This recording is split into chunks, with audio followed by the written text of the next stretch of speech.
Саламатсыңарбы балдар? Бүгін 9 класстың кыргыз адабият сабагын өтмөкчүбүз. Бүгүнкү турган тема Өскөн Даникеевдин өмүр чыгармачылыгы жана Кыздын сыры повести. Сабактын максаты Өскөн Даникеевдин өмүрү жана чыгармачылыгы менен таанышып, Кыздын сыры чыгармасынын сюжети менен тааныш боло аласыңар. Өскөн Даникеев 1934-жылы 21 декабрда Сокулук районуна караштуу Чоң Жар айылында туулган. 12 толуп толбой ата-энесинин удаа ажырап тоголок жетим калат. Белгилүү куудул шашын композитор Мукаш Абдраевдер менен айылдаш болгон. Жашоонун татаалдыгына карабай, окууга зирек, сүрөт тартып, комуз чертип, таланттуу экенин айылдаштар айтат.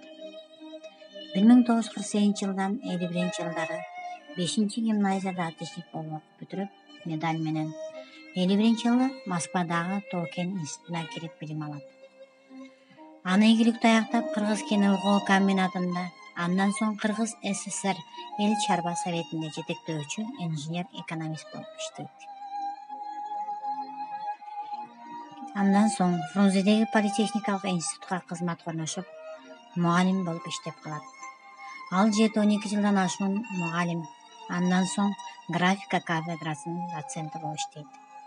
Анын жазган чыгармалары Бакир, Кыздын сыры, Көкөй кесте, Мурас, Кызыл аска. Замандаштар Өскөн Даникеевди жан дүйнөнүн баса инженери, өзү унчукпай чыгармалары чыңырган жазуучу деп алышкан. Өскөн Даникеевди Алы Токонбаев, Түгөлбай Сыдыкбеков, Чыңгыз Айтматов, Токтоболот Абдымомунов, Анатай Өмүркановдор өзүнүн эң сонун деген сөздөрүн айтышкан. Баарын айтпайм, Кыздын сыры, Кызыл аска, Капырай, бирдей жакты кары жашка, Багбанмын деп баскандар көп, а бирок Өсөкемдин алмасынын даамы башка. Балдар, силерде кандай сыр? Ал кыз ким болду экен деген суроо туулду, туурабы? Эми айткылачы, сенин сырың болсо кимге айтат элең? Ооба, эң жакын адамың гана. Мына ушул Өскөн Даникеев бизге, окурмандарына, каарманы болгон Кыздын сыры менен бөлүшкүсү келди. Эмесе, силерди бир дем менен биргеликте сырдын түбүнүн чечүүгө алып барайын. Повесть ата-энесинен эрте ажырап, өгөй эненин кордугун көргөн Жамал аттуу жаш кыздын окуусун улантуу үчүн келген кениндеги тайкесиндей окуя болуп башталат. Андан ары орус тилин билбегендиктен окуу өтпөй калганы, айылдагылардан уялып кайра барбаганы, өгөй энесине кайтып баргысы келбегени, оорукчан тайжесине каралашып калганы боюнча сүрөттөлөт.